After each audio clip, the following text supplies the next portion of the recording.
Hi, I'm Maris. My sister got a house for graduating college. I got a bill for rent to stay in the room I grew up in. They toasted her with champagne, then handed me a contract like I was a stranger. But the truth? That wasn't the worst part. They forged my signature. They drained my inheritance. They used my name to fund her future, and then erased me from every photo like I was never there. What kind of family rewrites their history and deletes you from it? Would you stay? Or would you disappear too but leave a note behind? I arrived 15 minutes late, just as the second round of champagne was being poured. No one noticed. Or if they did, they didn't say a thing.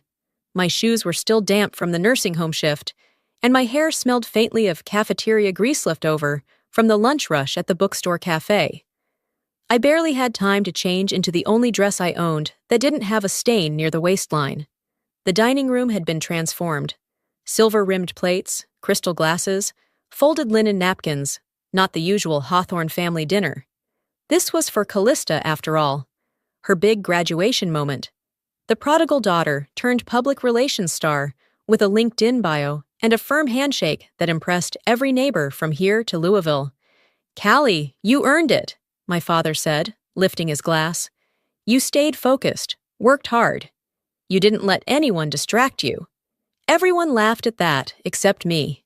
I smiled with closed lips and lowered my eyes. The way my name was never spoken, only implied. In the contrast, I took my seat at the far end of the table, close to the kitchen door. The seat I always ended up in. The one with the half-wobbly leg and view of the hallway thermostat. Callista looked radiant, of course. She wore a silky cream dress and gold hoop earrings. Her nails were freshly done, French tips. She never wore anything chipped or faded. "I can't believe I'm a homeowner," she beamed, looking at Mom. "This is wild." I froze. "Homeowner?" Dad stood again, this time slower, as if building suspense. We decided not to wait. No need for surprises later. He pulled out a small velvet box. Inside, a silver key tied with a ribbon. Brand new. 2-bedroom, downtown. A starter place. Close to the office she'll be working at. Cheers erupted. Callista shrieked, covering her mouth in dramatic disbelief. I swallowed hard. The water in my glass felt heavier than it should. "You're giving her a house?" I asked, trying to sound neutral, almost amused. Dad glanced at me, eyebrows raised like he'd broken the script. "She earned it." My mother, Lorene, added quickly, "We thought it was time she had a place of her own.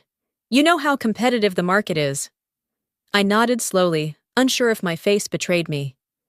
I didn't bring up how I'd been paying rent-quit on utilities since I was 19, or how I worked 2 jobs to afford my online degree, or how I used my own savings to fix their water heater last winter while Callista was in Florida on spring break. "I'm happy for you," I said to my sister, and I meant it in a strange, aching way. But it came out tight, like the smile I was forcing. She didn't notice, or didn't care. Dessert came, a lemon meringue pie, Mom's specialty. As the plates were cleared, Dad pulled something from the inside of his blazer. "Almost forgot," he said with a chuckle. He unfolded the paper and placed it gently in front of me. "What's this? Rental agreement?" he said casually, as if discussing the weather. "Starting next month, you'll be contributing $900 monthly for your room. Fair price. Market rate." Laughter again, nervous, polite. I stared at the page. It was typed, formal. It had my name in bold. "Wait," I said, my voice low. "You want me to pay $900 a month to stay in my old bedroom?" "It's time, Maris," Lorene said gently. "You're not a child anymore. You're almost 33. You've had time to figure things out." But Callista Shez, moving out. "You're staying," Dad said, finality in his voice. I nodded slowly. No argument. No raised voice. I stood up, took my plate, and walked it to the sink. The clatter of forks and spoons behind me dulled as I turned on the tap. The hot water stung my skin. My hands moved in automatic rhythm: soap, rinse, dry. I looked through the kitchen window into the dark backyard, where the string lights still hung from last summer's barbecue. Callista's laughter echoed faintly behind me. She was holding the key in her hand like a trophy, I glanced down. The plate in my hands had a crack thin, like a line drawn in pencil. I pressed my thumb to it. It didn't break. Not yet. I put the plate gently on the rack, dried my hands, and walked upstairs without saying goodnight. That night, I didn't sleep. I drafted a letter that made silence into a sound they couldn't ignore. The words were clinical, calculated, and legally binding. This time, I wasn't playing defense. By 6:15 the next morning, I was already awake, sitting cross-legged on my bed with a legal pad in my lap and my laptop balanced on a pillow. My coffee had gone cold beside me, untouched. I wasn't writing a journal entry or a heartfelt goodbye. I was itemizing, a ledger. Every bill had paid, every errand had run, every time had been the one to wait for the plumber, pick up dry cleaning, shovel the driveway while they were away.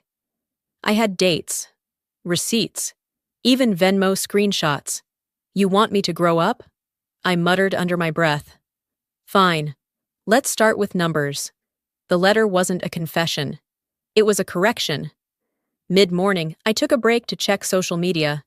My hands moved automatically, already bracing. And there it was, Callista's new post, a glossy reel of her graduation dinner. The caption read, "Grateful beyond words. Couldn't have done it without my family." The video opened with her childhood photos. Kindergarten, Girl Scouts, her first car. Each one edited to pastel filters and cheerful piano music. I kept waiting for my face to appear. Even once. It never did. There were family shots, vacations, birthday parties. Every single group picture, I'd either been cropped out or replaced with someone else's smile. And the decorations? I recognized the custom font I'd spent hours designing on my lunch break, the floral arrangements mine, the print materials made on my own cheap home printer. The backdrop? She'd posted a photo of it with the caption, "Designed by me." My stomach tightened, but no tears came. This wasn't pain.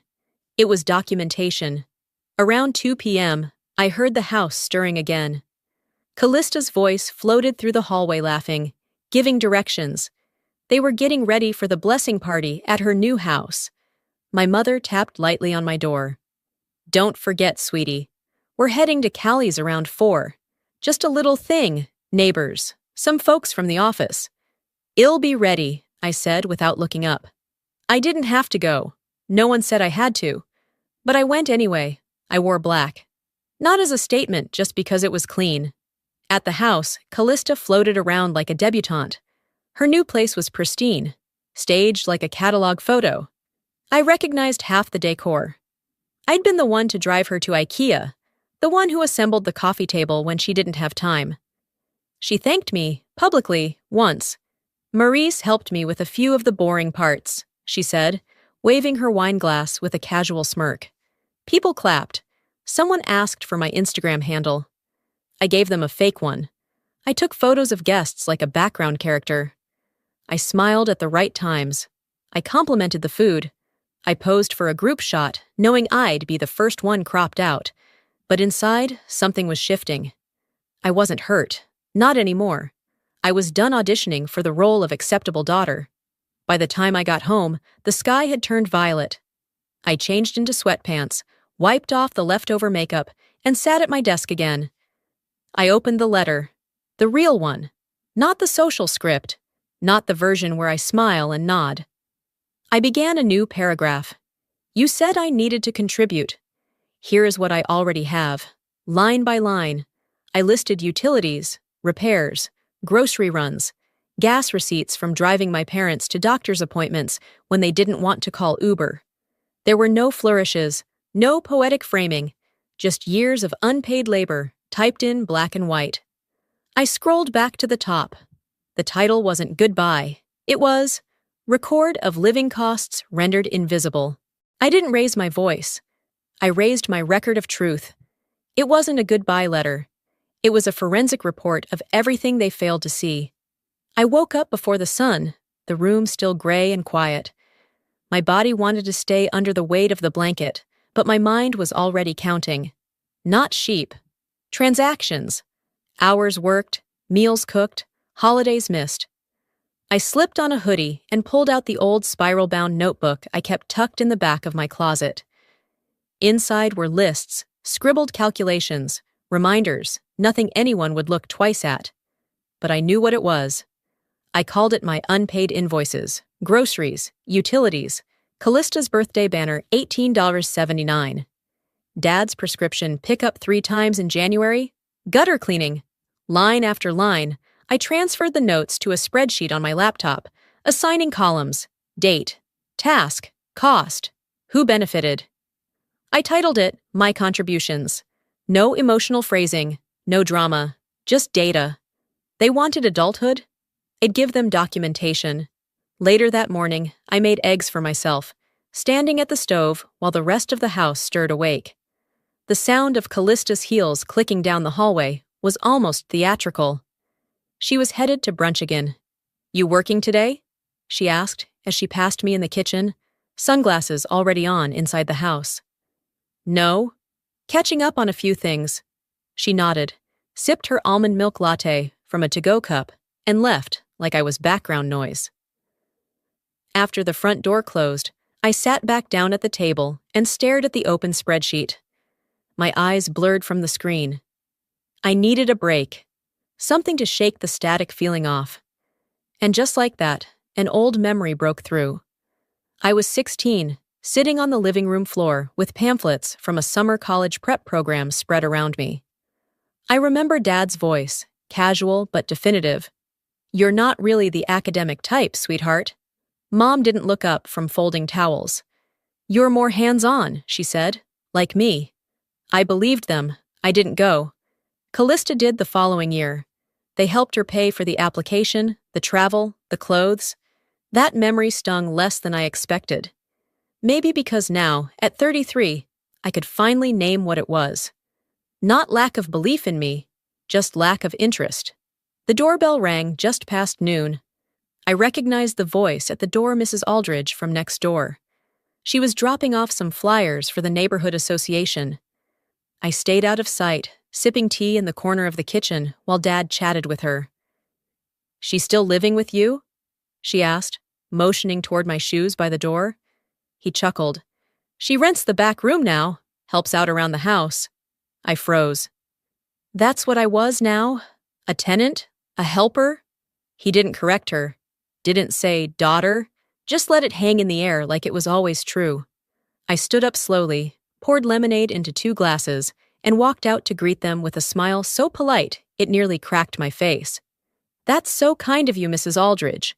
I'll make sure Mom gets these."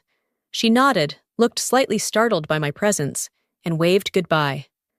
I walked back inside, set the glasses on the table, and held my breath.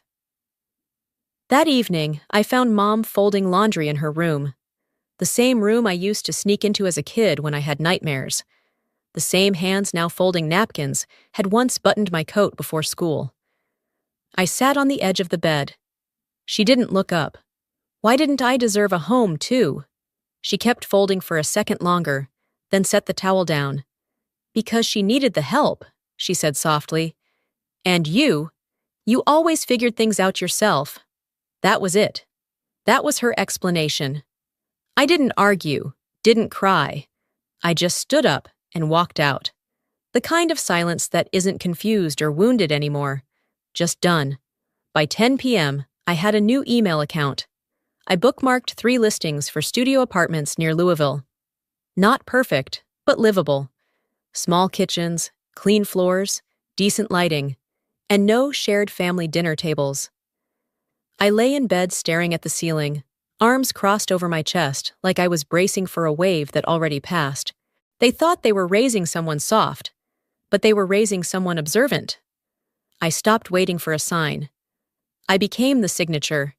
It wasn't escape I was after. It was recognition. And if they wouldn't give it, I'd take it in full. If they forged my name on paper, what else had they written me out of? I told them I was running errands. That's how easy it had becoming without blinking. Mom nodded from behind her mug. Dad barely glanced up from the newspaper. Callista was still upstairs, probably curating her next inspirational post about building a future from scratch. Instead, I drove to a small bank on the corner of Manchester and Rose. Not our usual branch, not the one they used. This one was where Grandma Evelyn used to bank back when she still signed her own checks and spoke without being corrected mid-sentence. The teller directed me to a woman in a tucked-away office. Her nameplate read Trina Bellamy, Client Services Manager. She had calm eyes, a beige sweater, and the tone of someone who had seen enough to know when not to ask too many questions. "I'm wondering," I began, folding my hands together to hide the slight tremble in my fingers, "if there's still an active trust in my name." My grandmother set one up. "Evelyn Marwood." She typed slowly. Click, pause, click. Her brow furrowed. "Maris DeWitt, right?" I nodded. "The account does exist. It was emptied about 17 months ago." My stomach tightened. "Can you tell me where the money went?" "Tuition payments," she said, after a glance at the screen. "University of Kentucky. 4 disbursements. And the authorization was signed by your father. He had power of attorney on file." I could hear blood rushing in my ears. I forced my voice to stay even. "May I see the documents?" She hesitated. "Technically, yes. Since the account was in your name." She turned the monitor toward me and clicked on a scanned document. I saw the line near the bottomy name printed neatly, and below it, a signature. It looked like mine. To someone else, it probably was close enough.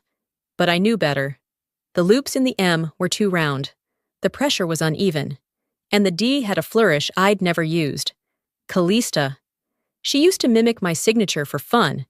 It had become a party trick in high school. "Look how close I can get," she'd laugh, handing back a napkin with my name scrawled in cursive. I'd smiled then. I don't remember why. Now it wasn't funny. "Can I get a copy of this?" I asked. Trina printed it without a word. She slid it across the desk like a dealer sliding a card across green felt. I slipped it into my bag, thanked her quietly, and walked out into the afternoon haze. Back home, I pulled open my file drawer and started digging. Old tax forms, enrollment confirmations, mail forwarded from years past. I didn't know exactly what I was looking for, but I found it anyway. Patterns. I highlighted every place my name appeared, letters I didn't remember sending, permissions I never granted, applications I never saw. I sat there, surrounded by paper, a fortress of silence they'd built using my name as the foundation. That evening, I made a decision. I scanned every document, one by one, and uploaded them to a cloud drive with a passcode only I knew. I created a burner email. I messaged someone I trusted, Tanya, a friend from the bookstore, just one line. "If anything happens, this folder explains everything." Then I drove to a gas station, paid cash for a prepaid phone, and created a new number tied to none of the old accounts. I didn't want to disappear. That's what they were counting on. I wanted to reappear louder, clearer, undeniable. I wanted proof that they had tried to erase me. The paper trail didn't just lead back to them, it pointed at what they were trying to erase. If they could forge my name on legal documents, what else had they erased me from? That question haunted me for 2 nights straight. It circled in my head like a vulture, waiting for me to collapse under its weight. On the 3rd night, I couldn't take the pacing anymore. I stopped in the hallway, stared at the hallway closet door, and pulled it open. Behind the winter coats and a crate of old cords was something I hadn't touched in years, Grandma Evelyn's old laptop. I had brought it home after her funeral, still smelling faintly of lavender and old paper. I didn't know why I kept it, but now my hands trembled as I carried it to the kitchen table like it was a locked chest with a buried map inside. I powered it on. The screen flickered weakly, and then Evelyn's desktop appeared frozen in time. Her background image was a black and white photo of her garden, the one with the stone bench and the crooked oak tree. My fingers hovered over the trackpad like I was about to detonate something. Folders lined the screen in her familiar, meticulous style. Recipes, wills, photos. I clicked through them like a ghost retracing her steps. And then I saw it. A plain folder tucked away inside a folder called Archive 3. No capital letters. Just correspondence. Inside were PDF hundreds of emails, mostly with her lawyer. I skimmed until one caught my eye. My chest tightened as I opened it. From Lorna Griggs to Roward Lowe. Subject, Trust transfer objections. Yet 3 years ago, the words blurred, but I forced myself to read. I don't think Darwin should have this much control over Maris Fund. Evelyn wanted it protected. Please advise. My breath caught. She had tried to push back once. There it was, in writing. She questioned it, but just beneath that was the lawyer's reply. Unless you contest now, the power of attorney stands. And then, 2 months later, one more line in a different thread. Proceed as discussed. Let's not drag this out. Callista's tuition depends on it. That was it. Not a legal argument. Not a compromise. Just convenience. Just another choice made without me, about me. My hands clenched into fists, trembling before I even noticed. She didn't fight. She folded, and then buried the evidence. That night, I didn't cry. I didn't yell. I just left.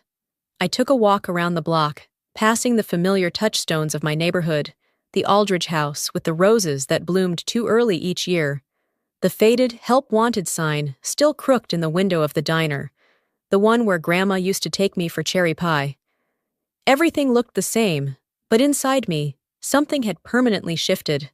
When I got home, my mother was on the porch folding laundry, a basket balanced on her lap. Her hands moved automatically, shirt after shirt, like someone doing a task they'd performed so many times, they'd stopped thinking about it. I sat beside her in silence and placed a printed copy of that final email on the table between us. She didn't touch it, didn't flinch.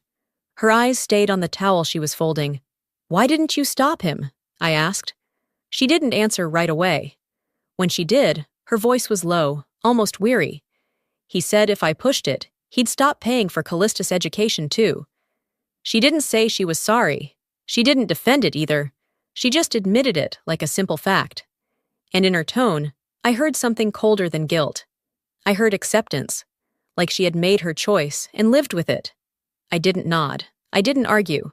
I stood and walked back inside. That silence, it wasn't a standoff. It wasn't waiting for a resolution. It was the sound of a door closing. The next day, I ran into Kyle Fields at the pharmacy.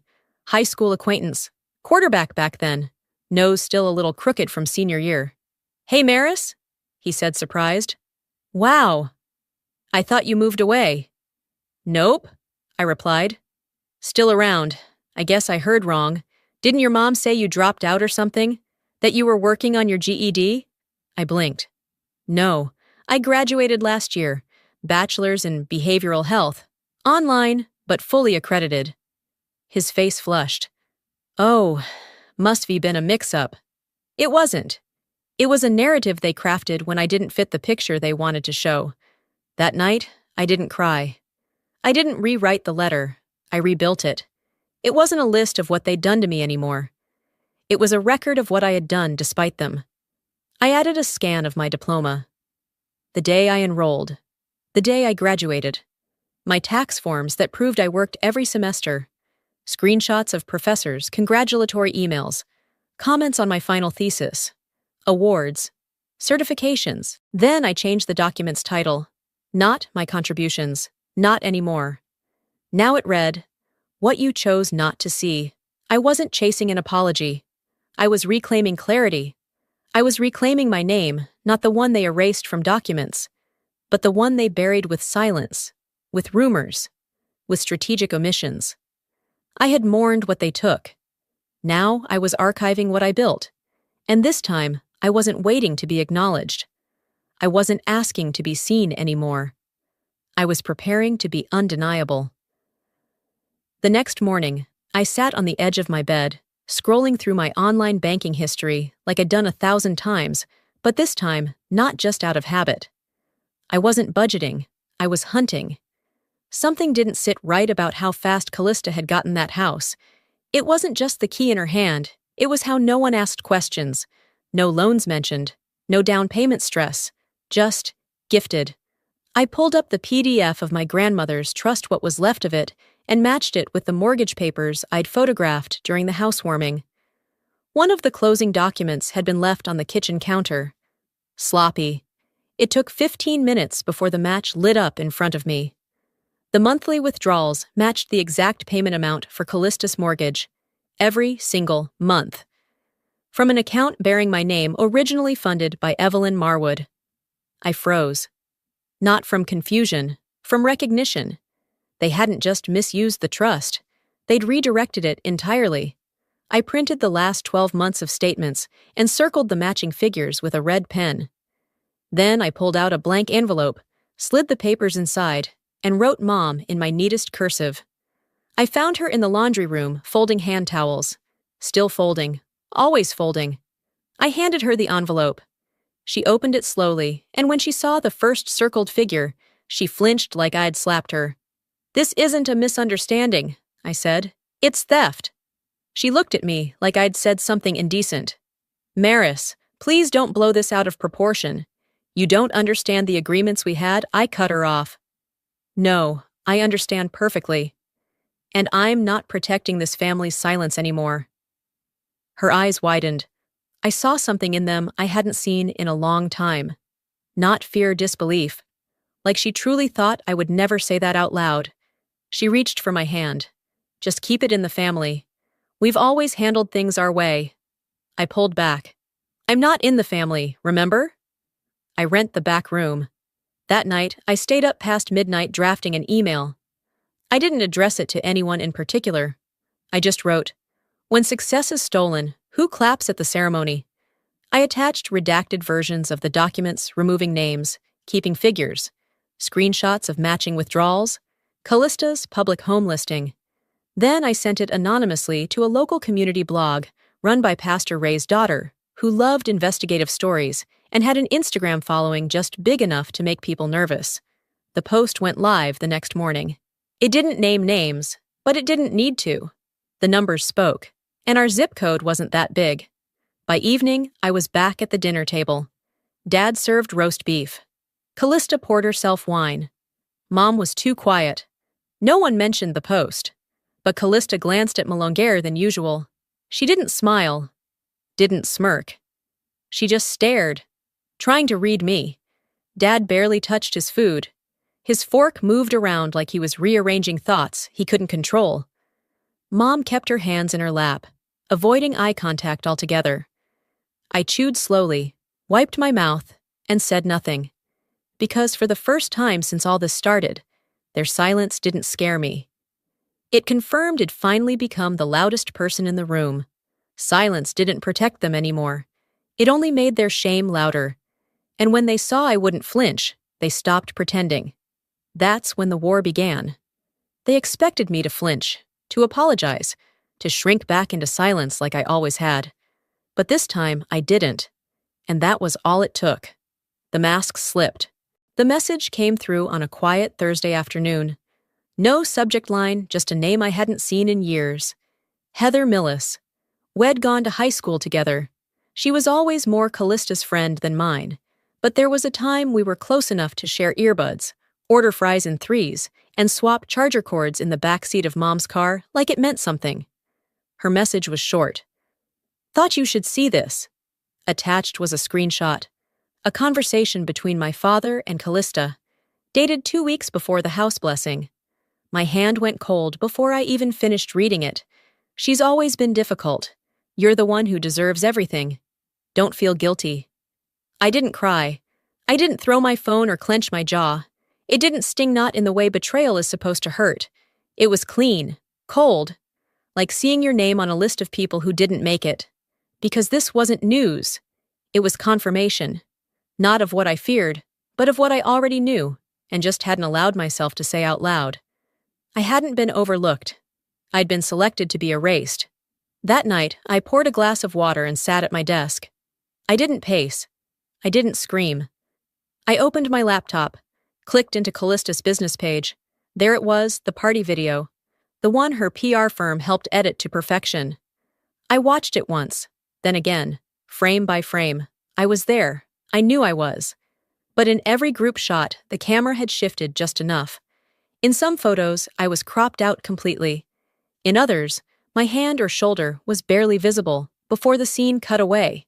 It was meticulous, professional. I had been edited out of my own family's narrative. And that's when something cracked open inside me. Not rage, not revenge. That had passed. This was something sharper, like waking up. They wanted a version of our family without me? Fine. I show them what that looked like. I pulled open Photoshop, imported screenshots. On one side, the original family photos. On the other, the cropped ones from Callista's public pages. I placed them side by side, and then I added my father's message across the top, in a clean, simple white font. "You're the one who deserves everything. Don't feel guilty." Beneath it, I wrote a caption. "When you're erased from your own history, maybe it's time to rewrite the story." No names, no tags, no drama, just facts. But this town wasn't big. The church grapevine was faster than the internet. And Callista's curated followers? They lived for drama disguised as authenticity. I hit post at 9:17 p.m. By sunrise, it had 427 shares. By noon, I had messages from people I hadn't heard from in a decade. This can't be real, right? I always wondered why you weren't in those photos. You were always the quiet one. At 2:43 p.m., Callista's firm issued a vague PR statement about media asset miscommunication. At 4:00 p.m., my father was summoned to an emergency board meeting at the Community Foundation. At 5:11 p.m., I got a text from Mom. "What are you doing, Maris?" I didn't answer. Instead, I posted again. This time, just one image. On the left, our family portrait, untouched, unfiltered. Me standing beside Callista, my hand on Dad's shoulder. On the right, the same photo from her site, only I was gone. In my place, a gap. Just space. Like I never existed. No caption, just reality. By dinner that night, the house was quiet in a way that wasn't peaceful. The air hung heavy. Dad cleared his throat 3 times and said nothing. Mom passed the butter like it weighed 100 pounds. Callista barely picked at her salad. I sat back. I sipped my water. And I smiled. Not out of spite, but because for the first time in a long time, I felt whole. They had tried to crop me out of the picture. I gave them a picture they couldn't crop. This wasn't about revenge. It wasn't about being loud or vindictive or dramatic. It was about truth, about proof, about letting them feel, for one moment, what it was like to look for someone and realize you had written them out. They erased me from the footage, so I made myself the headline. And now, it wasn't about being accepted anymore. It was about making sure they couldn't look away, no matter how hard they tried. The message came through at 8:52 p.m. I was standing in the kitchen, waiting for the microwave to finish reheating a sad bowl of spaghetti when my phone buzzed. Rowan Vega. The name blinked across the screen like a ghost from a timeline I thought had buried. We hadn't spoken in years, not since high school, not since that community theater play where I barely had a line. He was always more Callista's friend than mine, loyal to her orbit, laughing at her jokes, tagging her in memes I was never included in. He'd messaged me twice before. It left both unread. But something about tonight. Maybe it was the silence of my apartment. Maybe it was the years of swallowing every insult like it was mine to carry. Something made me click. The message was short, just 5 words. "Hey, you probably don't want to hear from me." But I still had this. Attached was an audio file. No explanation, no subject line. Just a raw .m4a file dated 2 years ago. I sat down on the couch, legs crossed, the cold bowl of spaghetti forgotten on the coffee table. I turned the volume up. Then I hit play. Callista's voice came through the speaker.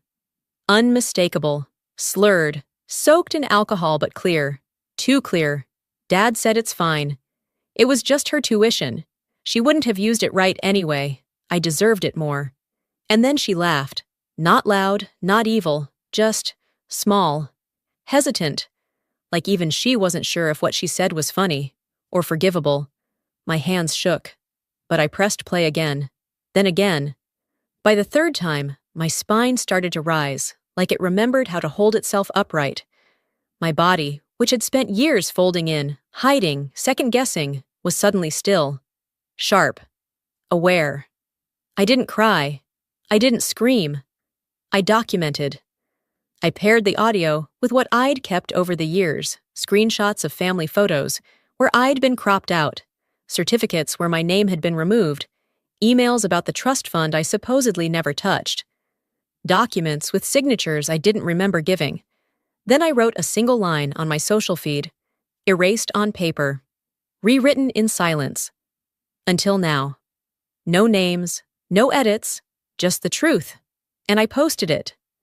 By morning, it had taken on a life of its own. First, a Facebook community group picked it up. Then, a college watchdog account reposted it. Strangers began recognizing the voice. Others recognized the story. Comments flooded in, some with disbelief, some with fury, many with solidarity. A few even mentioned they'd been classmates with Callista and had heard rumors, but never knew the whole story. By noon, Callista's engagement announcement vanished from her timeline. By 3, I received an anonymous email. The sender's address was untraceable, but the tone was formal, curt, almost nervous. You didn't hear this from me, but her enrollment fee came from an account under your name. Our system still lists you as the payer. Her records never included your family's home address. I logged into my old student portal, pulled up the archived documents. Sure enough, self-funded student. My name, my records, my identity. They hadn't just removed me from the narrative. They'd inserted her in my place, on forms, in systems, in spaces I'd been told I wasn't worthy of. For years, I thought I didn't matter. But they hadn't ignored me. They'd used me, quietly, conveniently. And the weight of that realization wasn't crushing, it was clarifying. That evening, headlines shifted. A quiet announcement was made on the neighborhood website. Joseph Hartley has stepped down from the foundation board for personal reasons. My father, the man who'd said nothing when I disappeared from family holidays, who called me emotional for asking about the trust, was no longer on the board he cherished. Callista deleted her entire social media presence. And then there was the letter. A real one, handwritten, on floral stationery that looked like it came from Mom's church circle. The signature was neat, familiar. We need to talk, just us. Civilly. I folded it once, then twice. I didn't cry. I didn't hope. Instead, I opened my email, composed a reply. Short, final. Civility comes after truth. And you haven't said it yet. That was all. I wasn't begging for restoration. I was revealing what they tried to bury. Healing didn't come wrapped in an apology. It didn't arrive with a bow tied in remorse or a dramatic reckoning.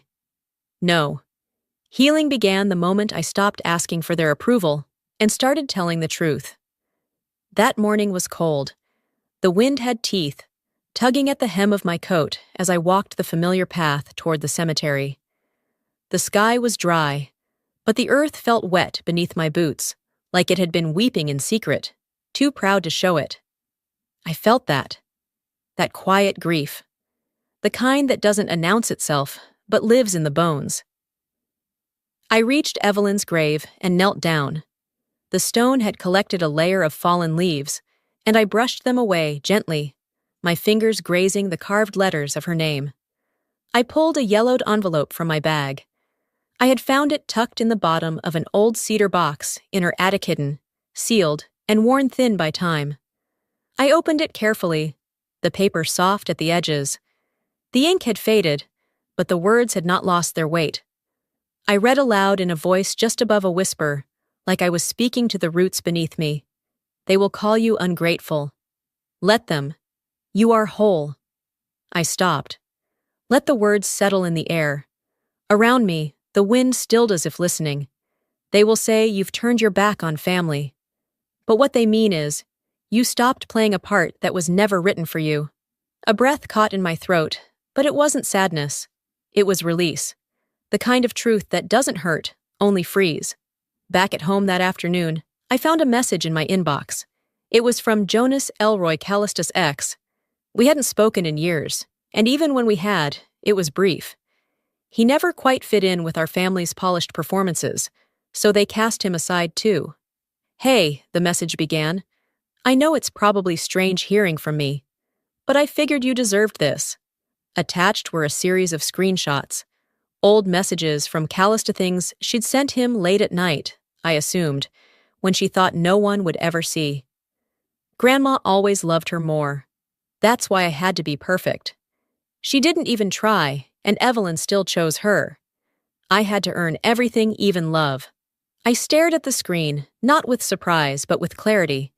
The cruelty hadn't come from me doing something wrong. It had come from me existing outside the script they'd written. I was never the failure they said I was. I was just the one who refused to be molded. For the first time, I didn't feel angry at her. I felt tired. And maybe even sorry. Not enough to excuse what she'd done, but enough to see that her war with me had always been a war with herself. She wasn't better, just louder. Later that week, I met my mother at a coffee shop she picked. A quiet place with soft music, where people seemed to whisper even when they laughed. She sat across from me, her hands folded neatly like a student in trouble, wearing a pink cardigan I'd never seen before. Her eyes were swollen, as if she hadn't slept. "I just wanted to say I'm sorry," she began, voice delicate. "For what people are saying. It's hurting our name." I waited. She didn't add anything. "You're not sorry for what you did," I said flatly. "You're sorry people found out. That's not the same thing." Her bottom lip trembled. Maybe she wanted me to offer a bridge, a touch, a way back. But that wasn't mine to give anymore. We didn't say much after that. The following week, I signed a lease. Not for an apartment, but for a dream. A 2-story house near the edge of town, painted pale blue with white shutters. I named it Evelyn House. It wasn't extravagant, but it was clean, it was safe, and it was mine. It would be transitional housing for women like me, women written out of their families' narratives, women told they were too much, too little, too wrong. Women who needed a page to start again. I didn't put my name on the door, no brass plaque, no ego. But every key I handed over, every freshly made bed, every pantry restocked was a page in a book I was finally writing for myself. When we held the first open house, I stood by the steps and watched a young woman with a duffel bag walk up the path. Her posture was hesitant, her eyes cautious. She paused at the door, like she wasn't sure she belonged. Then she stepped inside, and I felt it.